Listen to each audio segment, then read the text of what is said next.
was it like living in Beacon, and then what was it like moving back to Beacon? Yes, there is a big difference because I grew up in the 50s and 60s in Beacon, and that was prior to urban renewal.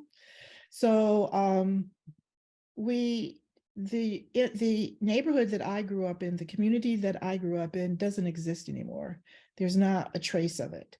They came in and they bulldozed over 250 buildings and houses, all close to the river. It was at that time Beekman Street where I lived, and there's a Beekman Street in Beacon now, but it's not the same at all. The area of urban renewal that my community was part of um, encompassed almost the whole Black community. Uh, Everybody I knew was Black. I didn't even know any white people who lived there. Like in school, everything was mixed. That was different. But the community, and it included everyone, lower income, middle income, upper middle income. I don't think we even had any beyond upper middle, but we had all the incomes, all the class economic strata we all lived together. And it was a tight-knit community because of that. And we had our churches. There was one church that was displaced, Springfield Baptist Church. I remember the Springfield Baptist Church. It was the largest Black church in Beacon, and that had to be moved. And it now is on Mattie Cooper Square in Beacon. And they have a beautiful building now, but they had a big church on Beacon Street going to River Street before. And my parents, we lived in a large house with apartments in it. And the thing is that most of the houses were okay. We did not live in a slum. Some people who don't know Beacon think, oh, you lived in slums. No, we lived in nice houses, but some of the houses, about a third of the houses and buildings, needed repairs, and it could have been repaired. But they didn't separate the good housing from the poor housing that needed to be improved. They just did away with everything. It was the biggest change Beacon ever had because there's no trace of it. We lived in a large house, as I said, with many apartments, and I could go on the balcony from my bedroom and look at the Hudson River, see boats and barges and all kinds of activity on the river.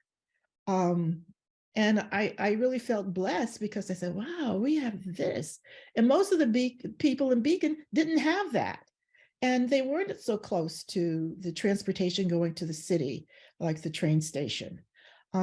So I felt very connected to the city, and not just Beacon. You see it, because we could just walk down, hop on that train, and then we go down to 125th Street for our hair salon appointments. It was really very nice that we had those advantages. There were Black businesses, many Black businesses that don't exist anymore, because once the urban renewal went through, the businesses, like if they were like a little corner store or a little restaurant or a little bar, they were part of the neighborhood.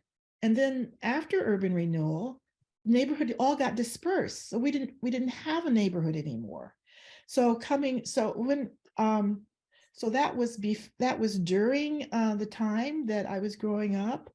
It was a good community. It was fine with me, but we don't have that anymore. The advantage of urban renewal was that new housing was made because some of the housing was poor, and then new housing was made in Forrestal Heights. Now the Beacon Housing Authority, the high rise, that was the first high rise in Beacon. That's at Forrestal Heights, and then there is also Hamilton Fish, which is near the old high school, Hamilton Fish Plaza. So there's other housing that was built. There was Tompkin Terrace, and that all that at Davis, and that's all in that same area. That was built in those times, so there was better housing. So that was the flip side of it. that there was better housing. People could sometimes go and get new housing. And other people moved out of town. So I could see the dispersal, the Black community just got dispersed. Uh, it wasn't like before, we were like almost like what they call redline now, that we were like that, we lived all together. And then afterwards, it was like a huge change that, people just went, some people stayed in Beacon, some went to Fishkill, some went to Wappinger, some went back down south to their roots, where their family roots are. And so all this was like in the 70s, early 70s, this happened. My mother moved in 1972, and she was fortunate enough to be able to buy a house in the Mount Beacon Park. But other people, and then a number of families did also. They moved, Black families moved to Mount Beacon Park, and they of course, when you have Black people coming to these neighborhoods they never were in before, there was racism. That area of town was not integrated, or very, very little integration before that time.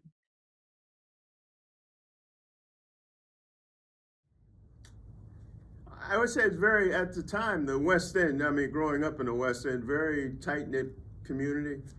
We had a couple of restaurants, Lewis's Sandwich Shop, Ike's Corner Store.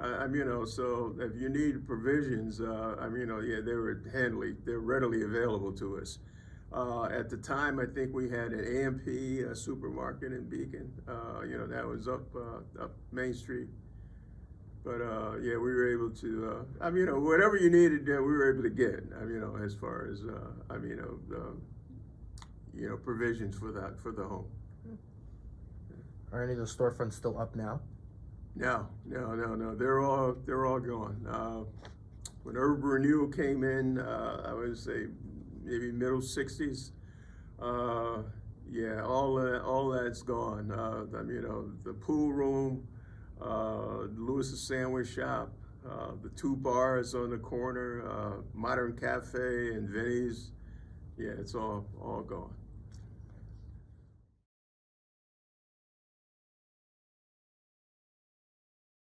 Really have some pretty good memories, growing up in that area. This was Beacon Street, which is not like it is today. And then Ferry Street, and then we had what they call West Main Street. We call it the back street. And River Street, and parts of Walcott Avenue. South Avenue was like a line of demarcation, if you will. You didn't go, say, east of South Avenue. That's where most of the white people lived. And then on the west side was the Black community.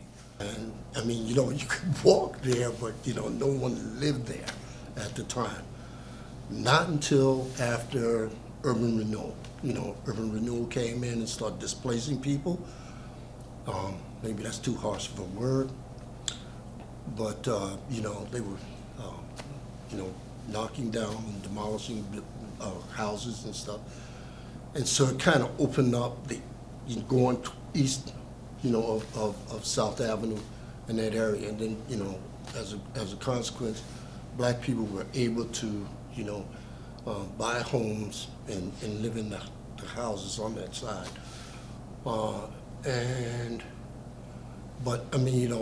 And then I guess, later on in the city's history, then of course, the city kind of started opening up, and, Black people were able to buy homes and live in, areas that were restricted to them prior to urban renewal.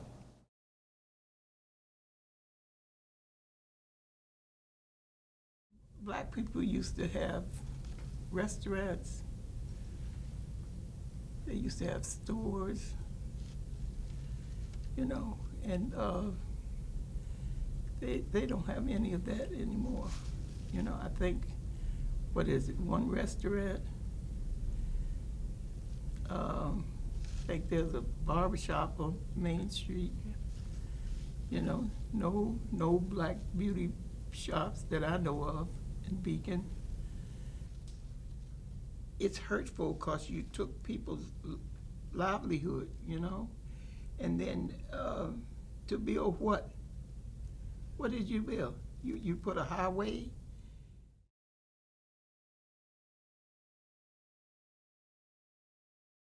When the West End was eventually torn down and housing was moved for a lot of black communities down there, Yes, how would you say you were impacted by that? it was a sense of loss.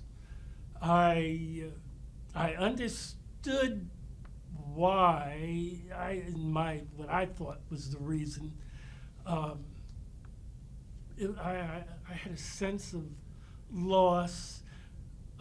When I came back from college, I was into photography, and I wanted to capture the west end of Beacon, Bank Square it was called, before it was totally torn down. It was a really sad program that happened then. We knew it was coming like from, oh my God, I'd say 1968. They kept telling us that this was the plan, and the house that I lived in would be torn down. It was a beautiful house.